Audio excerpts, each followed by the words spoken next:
comfortable with both of my feet on the ground till you came around and flipped. Sa simula pa lang na makilala kita, alam kong doon na natapos yung mga panahon na mag-isa ako. Alam kong simula ng araw na yon, nahanap ko na ang the best na tao na gugustuhin kong kasama araw-araw.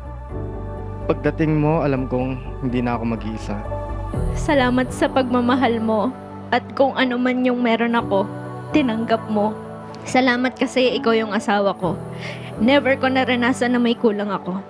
Sabi nila kapag daw kinokompleto nyo yung kakulungan ng isa't isa, meant to be daw kayo. Pero na-realize ko hindi pala dapat ganun. You should be capable, complete, loved, valued, and kapag ganun, everything will work out as per God's plan. And I have never felt lesser than you.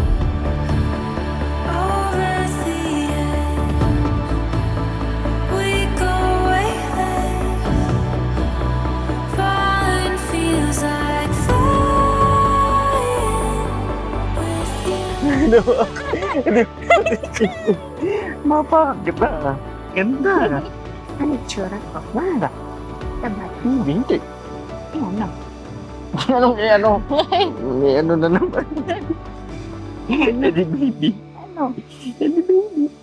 Relatives and friends of Kenneth and Pauline, brothers and sisters in Christ, we are all gathered here in the presence of God and His people to join Kenneth and Pauline in this holy sacrament of matrimony. What are we waiting for?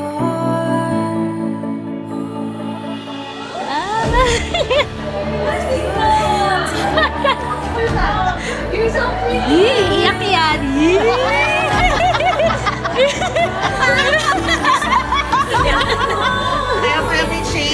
You're so pretty. Namundok ka. I wish you the best, anak. Wala, naiiyak ako. O dahil daw kasal na kayo. Pero ito yung yung moment nyo na mawi-witness namin na magiging na talaga kayo. Husband and wife ni Kenneth. I wish you all the best. Lagi namin kayo pag-pray. Kasi gawin niyo lang center sa buhay niyo ang Lord. Everything else will follow through and everything else magiging maayos. Yun lang. I love you, anak. Love you. You're still my... Ano? Ano? Hindi umiyak. Dito lang ang naman. Ikaw pa din, prinsesa ko. Ay, Sabi anak.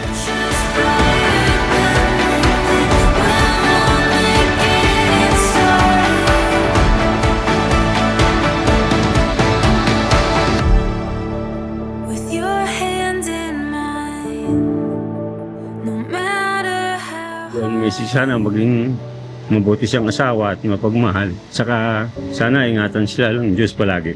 Pagbutihan mo ang sa pamilya, katulad ng mga ginagawa ko sa inyo.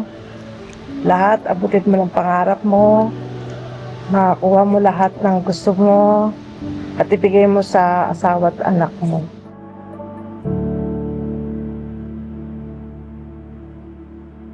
Alam kong ikaw na yung gusto kong makasama hanggang sa pagtanda natin. At tandaan mo, binigay ka ni Lord sa akin kasi sa mga hindi po nakakaalam, napakalakas pong magdasal nung nanay at tatay ko.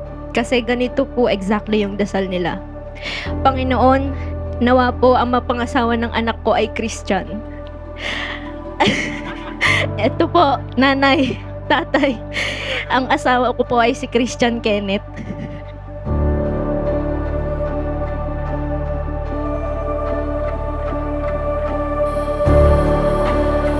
I have always imagined na sa garden ako ikakasal, and thank you for making my imagination into a reality. Kahit kasal na tayo, lagi mo pa rin ginagalingan sa lahat ng bagay.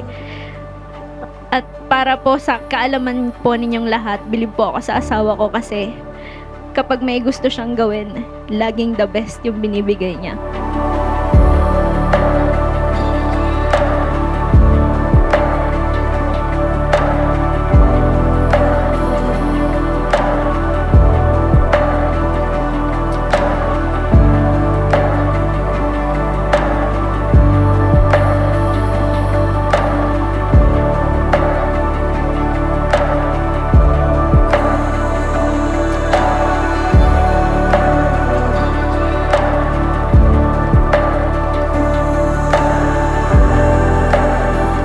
Ladies and gentlemen, I consider it a great honor and joy to present to you Mr. and Mrs.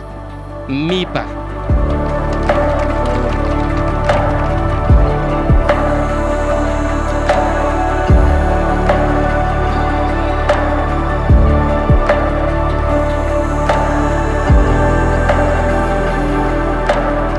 Ang may papangako ko lang sa iyo ay araw-araw susubukan ko ibigay ang makakayanan ko para palagi mong maramdaman ang saya ng buhay.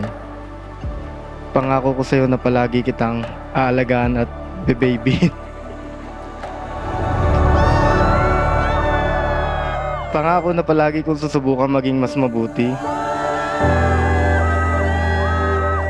Hindi ako ang pinaka-religious na tao pero naniniwala ako na sinadya ng gumawa sa atin na pagtagpuin tayo. Salamat at ikaw ang bumuo sa akin.